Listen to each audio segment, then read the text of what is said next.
Masechet Sanhedrin. So Masaduma, we explained, and we're in Daf Sadi Dalet, Amud Aleph, Masaduma. This is in the days, the Galut is going to be very, very long. It's going to be like a nighttime, and we're going to be in the midst of the night, and the watchman is going to be saying, what is happening? When is the nighttime going to end? And this will be when we're under the kingdom of Esav. So Masaduma, this is a heavy, heavy prophecy. Elai Koreh Miseir. There is somebody calling from Seir. Seir is the mountain of Esav, where Esav established himself. Shomer Mamilayla. The watchman is saying, how much more time is the night going to last? He wants the night to end, meaning how long is the galut going to continue? Shomer Mamilel. Is there a little part of the night? Isn't the night going to be over soon? It's a small part of the night, right? Amal Shomer. Okay, let me tell you first what I was saying before about Esav. So the progenitor, Esav was the beginning of the Western world, of the European nations, and of America. So today we definitely are in Masaduma. We definitely are in this dark night where we're controlled by Esav. Esav represented violence. Al-harbecha tichya, you live by the sword. So Esav represents violence, power, might is right. That's Esav. And that's America today. America used to have certain good values the political institutions of this country have become thoroughly corrupt, and that's in my estimation. There's not much difference today between the political institutions in America and the political institutions in Europe. Maybe it'll change. Maybe it will, maybe it won't. We'll see what happens. But in the meantime, we are under the ruling power of Esav, who is over us, and that's why this now makes sense, because we're waiting for the Mashiach, we're waiting for the night to end. And I was talking about slavery before. So anybody here not have a cell phone? Okay, how do you have cell phones? So the Western world pays lip service to DEI, diversity, equity, and inclusion.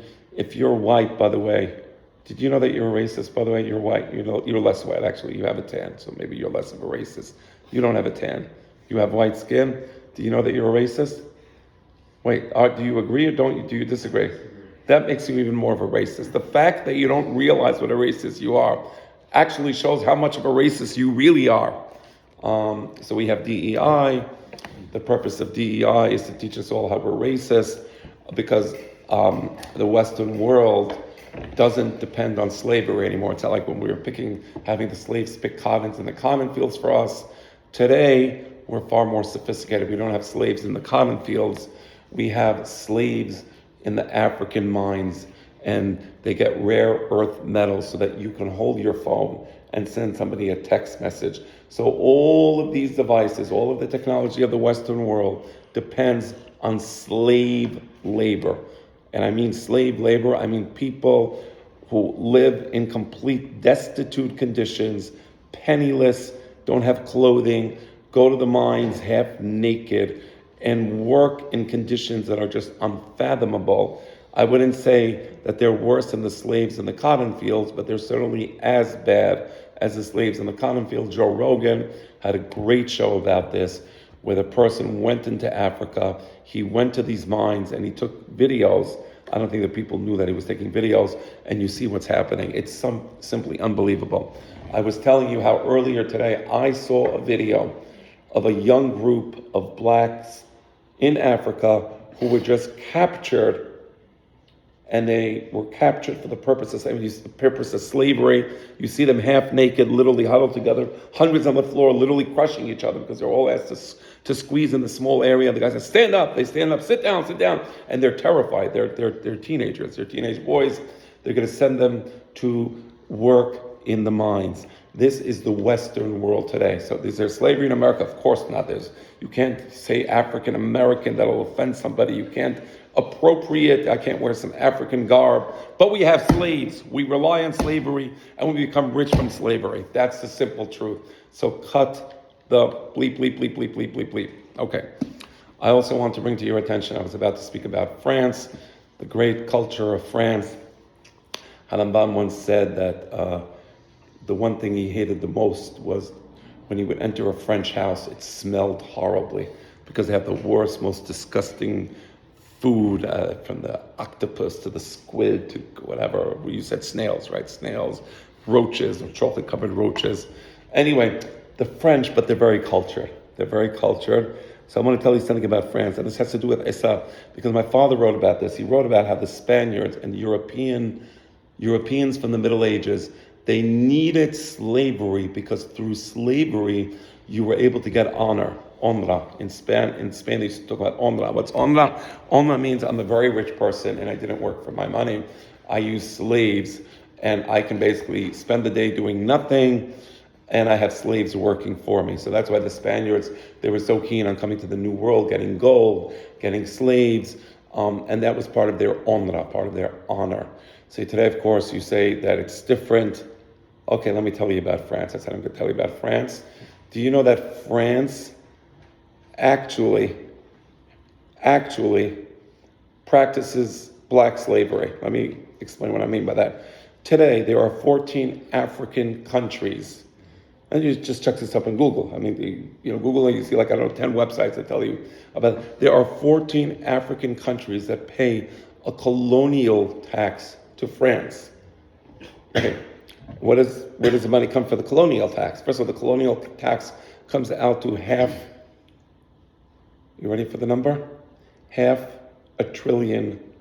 That's the colonial tax. How can they possibly pay $500 billion? So let me tell you something. Africa is the richest country in the world, and it is the poorest country in the world. Africa is the richest country in the world because they have gold and diamonds and minerals. It's the richest country in the world. They pay these 14 African countries, $500 billion in colonial tax. So what is the meaning of this colonial tax? Basically, it means that you have blacks working in mines, they're starving to death, they're slaves, and France gets all the gold and the diamonds that they mine. Is that slavery? Yeah. I mean, what is slavery? Slavery means you have somebody working for you and giving you what he's doing. That's slavery, right? So till today, they have slavery in the world. That's the simple truth. And I mean, in the Arab world, forget it. It's like, obviously they have black slaves there. So it's really disgusting. The only ones who I know who are not racist are the Jews. Jews actually oppose slavery. We actually feel terrible when we know the truth and we feel this is so evil and corrupt. But that's the world. So we are under this dark Laila. Shomer mami Laila. Shomer mami lev. Amar shomer. So the watchman begins to speak. And he says, Ata boker, the morning is coming. Become Laila. But then the nighttime returns again. Meaning, there's going to be a point where you think the Geulah is here, but it becomes dark again. And God says, Im teba'ayun be'ayu. God says, if you really want the Geulah to come, just ask for it. But what do you have to do? Shuvu etayu. You must return to me. You must come to me, says God. The minute you, the Jewish people, come to me, I will bring the Geulah. That's simple. Sometimes I do things that are different than other rabbis in terms of not following certain kulot. And people say, well, why don't you do this? All the other rabbis do it. And my answer always is, God says that as soon as you follow the Torah, I'll send the Mashiach, right? Im teba'ayun be'ayu, shubu etayu. So we must be doing something wrong, right? There's no possibility to say that we're not doing something wrong, because if we weren't doing something wrong, why didn't the Mashiach come yet? God says, I'll send the Mashiach as soon as you stop doing bad things. All right, so that's the pasuk in the book of Yeshaya. Now we are going to read what the Gemara says about this. Baruch atah Adonai Eloheinu melech haolam shekol hayom v'aron.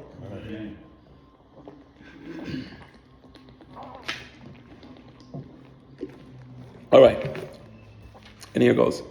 Masad Umah, Elai koreh miseir, Shomer mamilayla. Shomer mamilel. Amar Rabbi Yohanan. Oto malach. Hamemune ala ruchot tuma shemo. There is an angel. And this angel is in charge of the winds of the world. But the winds here, he doesn't mean the physical winds. He means things happen in history. Suddenly, there's a madness that passes through humanity. And they all decide, there was a time where communism was good, or fascism was in vogue, or whatever the vogue is, right? So there is a malach that's in charge of the ruchot, Duma Shemo. And the name of this malach is Duma. Itkabesu Kol haruchot esel Duma. All the spirits, they come to Duma, and he's in charge of them. He's above them.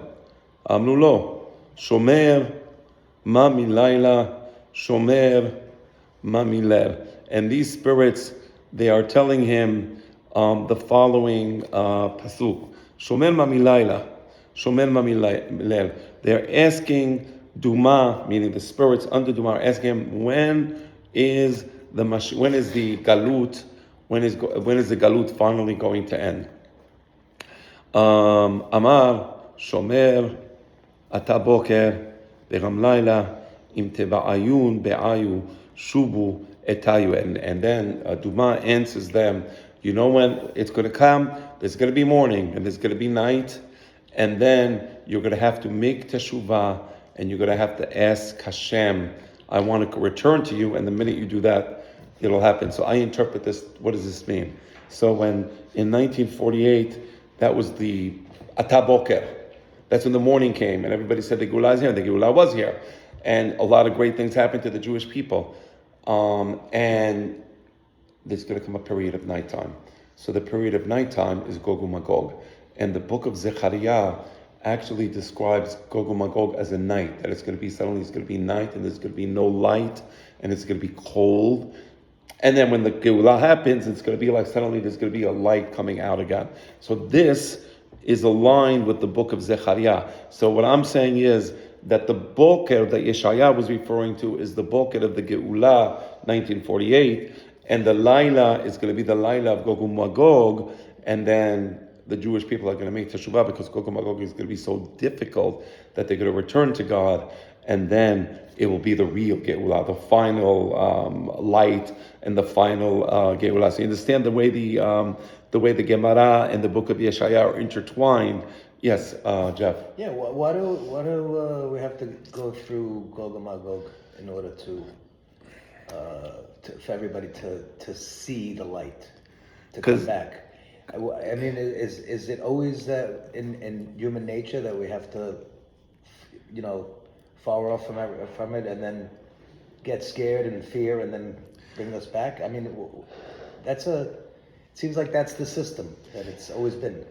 It wouldn't be necessary, but for the fact that there is an orla on our hearts, and this orla is the result of 2,000 years of living with the Goyim, where we have certain ideas that prevent us from experiencing God properly.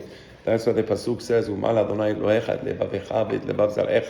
that in the future God is going to do like a Berit Milah on the hearts of the Jewish people. So I interpret that Berit Milah to be an unpleasant experience, similar to the Berit Milah that the baby has, but you have to get rid of their Orlah. So the unpleasant experience is what's going to, sometimes when a person goes through a traumatic experience, it changes him.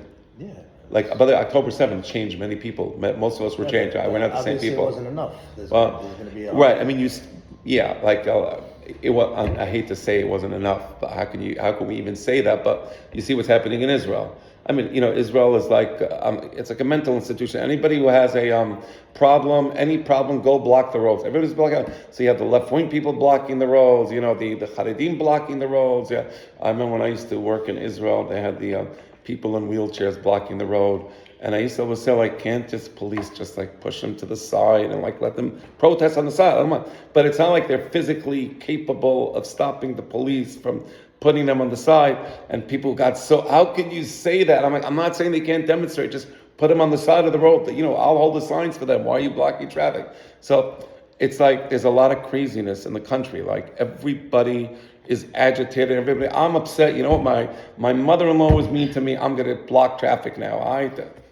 Well, what? Like, what are you talking? Like, why are you blocking that person? The person needs to get home. He has to go to the bathroom. Just let him go. No, literally every single day, the whole country is at a standstill. So like, it shows there's something deranged, and I want to say demonic, but it's insane. It's actually. But according to, so you want to tell me the Mashiach is going to come? How can the Mashiach come to this insane asylum? according to Zechariah, then obviously it's supposed to be this way. Yeah. Well, so we need help. We need help. No, so we need help. I live there. I know what it is, and it's people want to pray outside on Kippur. Tel Aviv, you can have anything you want in Tel Aviv. You could be, I don't know, a lover of, I don't know, whatever. Just fill in the blank. Everything is good. The minute some Jews want to pray outside in the street on Yom Kippur, violence, the Supreme Court. It's like ridiculous. Everything but that. Everything but that. You can be, you're the worst toiva, it's fine, right? Okay. You want to marry a dolphin? Marry a dolphin. March with the dolphin in the street. Make a wedding. Say, well, this is so beautiful. We're so amazing. Look at it. We're letting people marry dolphins. Okay. But pray on Yom Kippur. They went crazy. The Supreme Court got involved. It was like a big thing. Okay. So we're not there. What would the Mashiach do? Chazit, when the Mashiach came, he'd run away. I tell him, buddy, this is not for you. Just go back wherever you came from. It ain't worth it. It really isn't. What can I say? Anybody disagree? Right. So the Mashiach has to come to a certain. That's where I explain these pesukim in any event. Tana. Okay, just a little fun. Mashiach not bring the unity himself, as opposed to us correcting and having everything just done and just coming in and saying, okay, we're ready to build a big dash. Let's go. Everyone come to Israel. But it's a nice point. I think the Mashiach will be a unifying force, but I think there's a certain threshold of sanity that we need to meet as a people. Meaning, right now, it's insane. There's the Supreme Court in Israel, literally, it's a dictatorship. Israel is a dictatorship today. Anybody who thinks that it's democracy has no clue what it. But is America a democracy? Anybody believe that? Raise your hand. I'm not going to say who's not raising their hand. No one's raising their hand. Is America a democracy? This circus, what's happening to Donald Trump, I'm just talking as an attorney. Maybe. It's a joke. What? Pre-COVID, there was some semblance of democracy. Yeah, you're right. Post-COVID, forget it's a joke. Look what they're doing to Donald Trump in New York City. There's no charge. Meaning they're literally,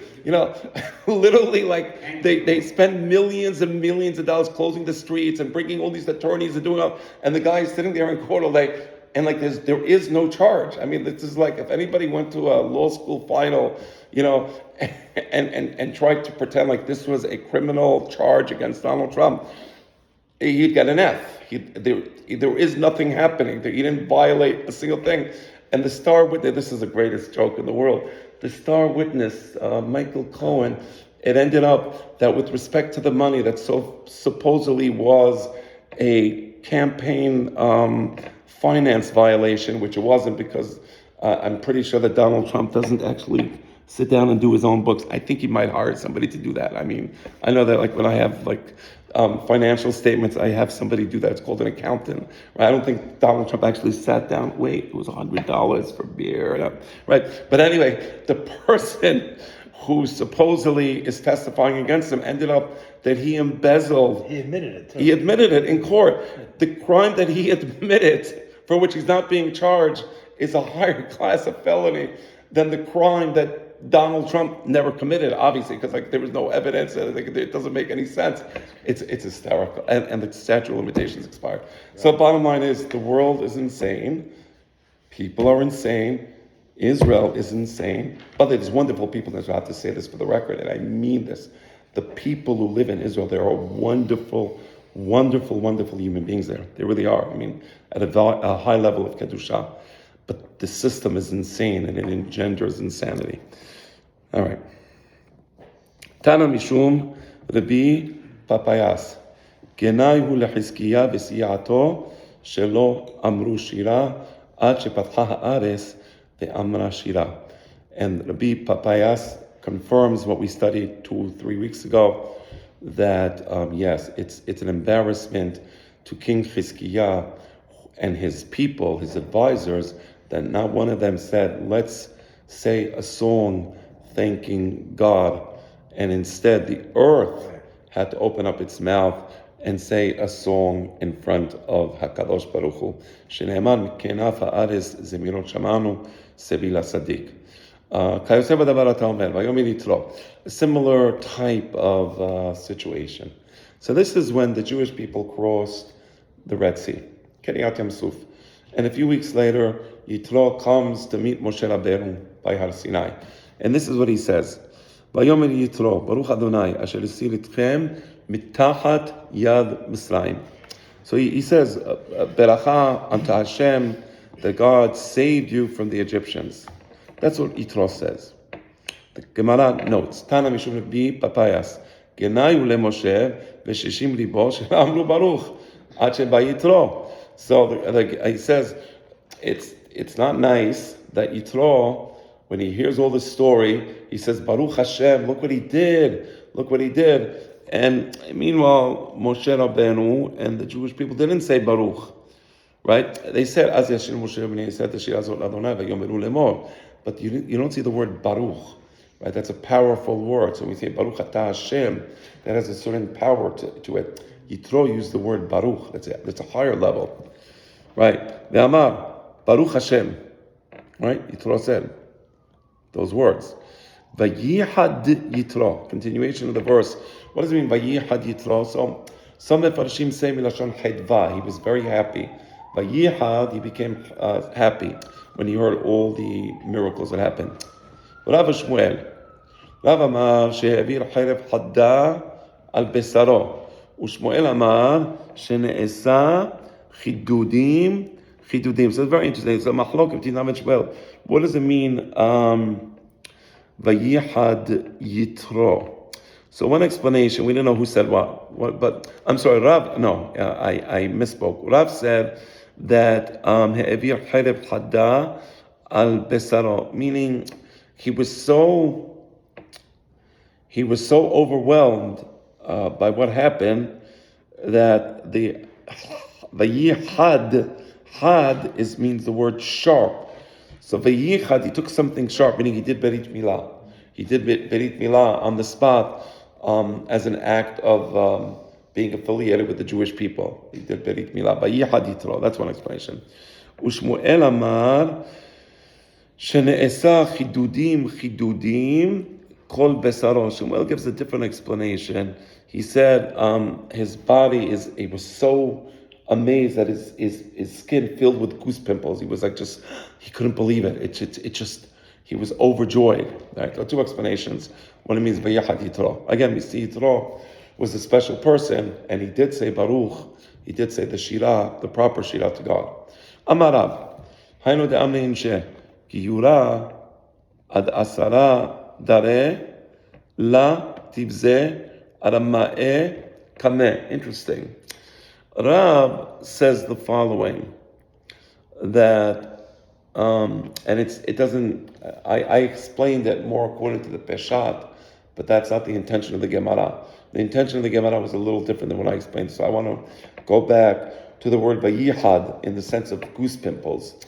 The Gemara is saying, and Shemuel is actually saying, in the sense that it was a distressed reaction to the fact that, oh my gosh, like, look what happened to the Jewish people. Like, this is amazing. It's like he was almost like jealous. Like the opposite. Right? Meaning, Rav says he did Berit Milah. Shemuel says, no, he had the goose pimples, not like I explained it. But he was like upset. It kind of like caused a sort of negative reaction within him. But like, you think the Goyim, when they see God killing the president and foreign minister of Iran, the ones who okayed the October 7th massacre of Jews, you think the Goyim don't go crazy and upset and anger? And then they what? Celebrating. Right now, the Iranians are celebrating because they were like, The guy killed them. I mean, he was horrible. What he did in Iran, he was called the butcher of Tehran for a reason. He was a horrible human being. But the point is, you see these goyim. You think the goyim, the anti-Semites, they don't realize what just happened. They don't realize it's a miracle. You know, Israel is at war with the country, and suddenly God kills the president and the foreign minister. It's ridiculous. Right? What are the chances? So they get upset by Yichad, right? So that's a negative portrayal of Yitro. All right. I like the positive one more, personally, right? And that's what the Rav says. I'm going to repeat what the Rav says. Amar Rav, Haynu de'amin she Giyora ad asara dareh la tibzeh aramei kameh. So if you have, let's say, a ger, you have a person, a proselyte, he converts to Judaism. For 10 generations, don't insult another goy in front of him, because he's going to take it personally. You have to be careful. Like if there's a ger, you figure, oh, he's Jewish, he joined the right team. You can insult the other side. Don't be careful, because he might take it personally. You understand? So Yitro, even though he was affiliated with the Jewish people by Yichad, according to that second explanation, he was sensitive to the fact that this happened to the Jewish people. Continuing. This is now continuing the Pesukim in Yeshaya, talking about the Mashiach, talking about, actually, this is going back now to Chizkiah Melech. What time is it, by the way? 9:05. Any questions? Somebody showed me a picture, I don't know if it was real, of the tail of the helicopter, which had the number, I forgot what the number was. 7731. 1136, I think. Yes, yeah. What was it? 1136. Right, which is the number of hostages, people who were killed on October 7th. Was that a real picture? I wonder if there's a way to find out. I feel like that's just playing, you're playing with numbers. Okay, go ahead. The 1136, meaning over the last couple of days, we found out a lot of those people that were abducted, the hostages were killed technically on the 7th, so the numbers can change on a daily basis. Right. The 1136 may be 1152, 1168. I see what you're saying. I see what you're saying. I see what you're saying. So I'm like, right. Now, I didn't take it so seriously for that reason, but you're right. That's a good point. But nevertheless, it was truly phenomenal. Right? No. Yeah, it was. I mean, like, and by the way, the Mossad didn't. It was. You heard the joke, right? So like, there's somebody Israeli as a joke. He put out a meme. A guy called Eli. That's a Hebrew name, Kopter. Yeah. So they said that there was a Mossad agent called Eli Kopter, and then it became widely reported in the Iranian news. I actually saw the newscast where he says in Persian that a Mossad agent called Eli Kopter was apparently responsible for. No, they were making jokes. They were saying that they were set to testify about Boeing. Yeah. Everyone testifies about Boeing. They all ended up getting killed.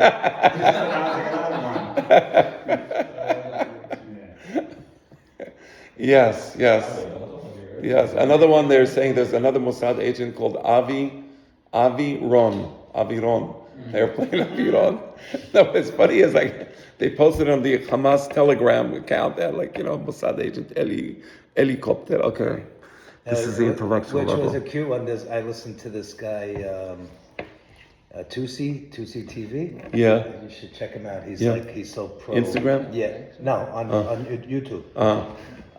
He's a Christian Persian. Yeah. And he hates Persia. Yeah. And he's so down to earth, and he's with everything how we believe. Right. So he goes. We heard that the president and the foreign minister went down in the helicopter, and he goes.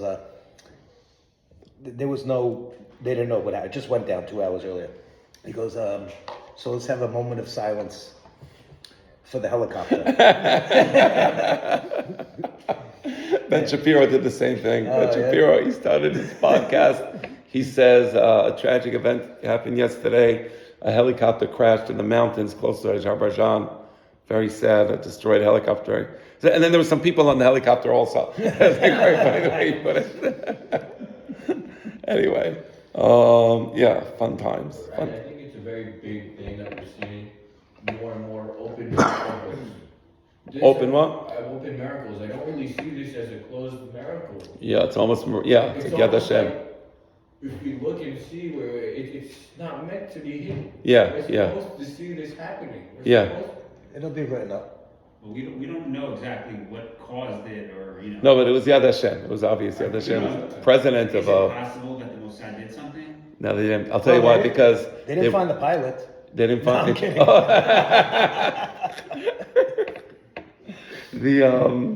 No, I'll tell you why. Because when you assassinate the leader of another country, that usually leads to world war.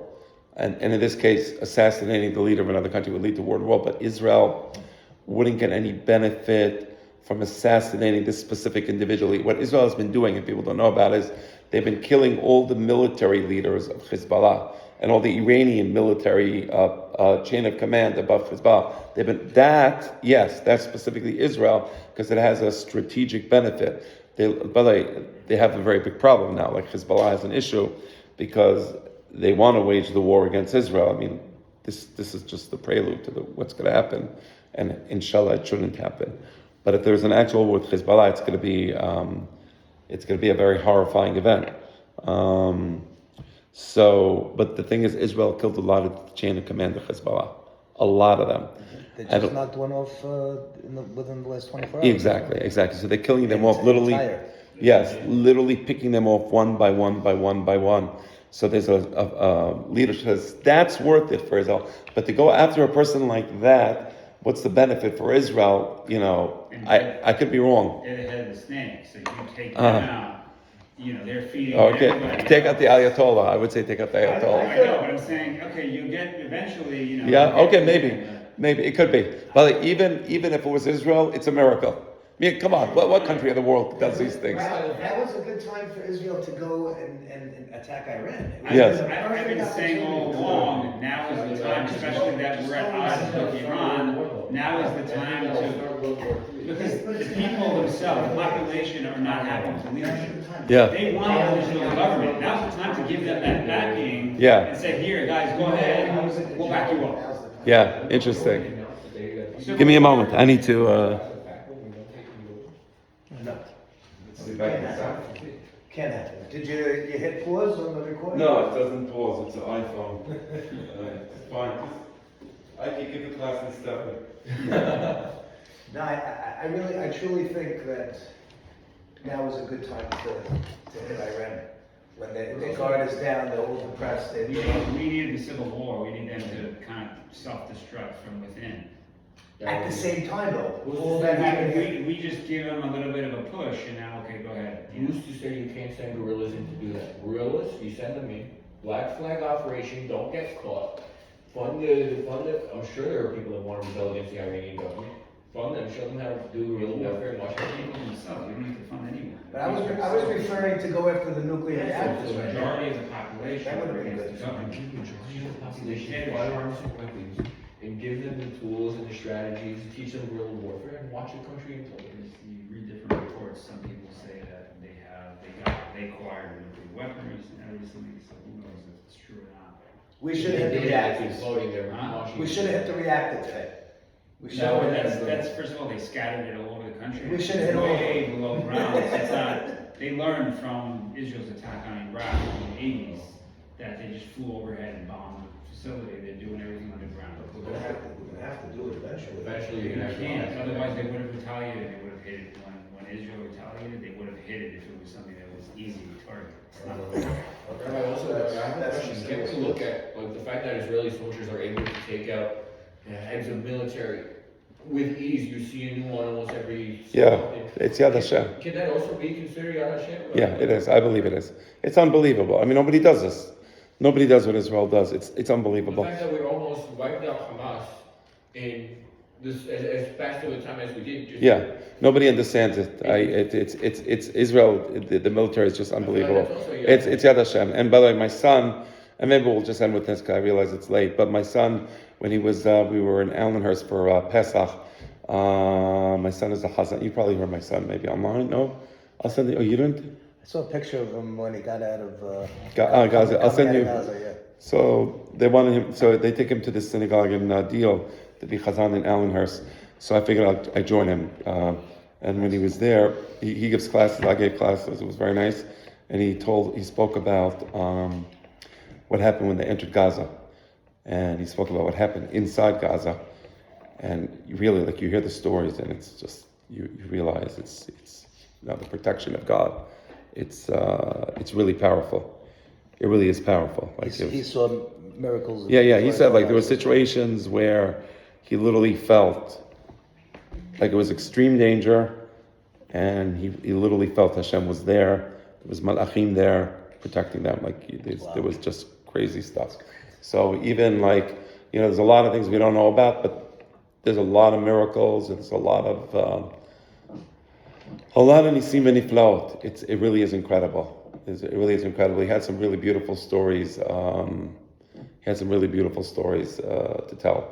One of them was very nice. It was a story of a black Jew who wasn't that religious in the first round, but then now they're getting together for the Gaza war after October 7th, and everybody has like 100-pound bag.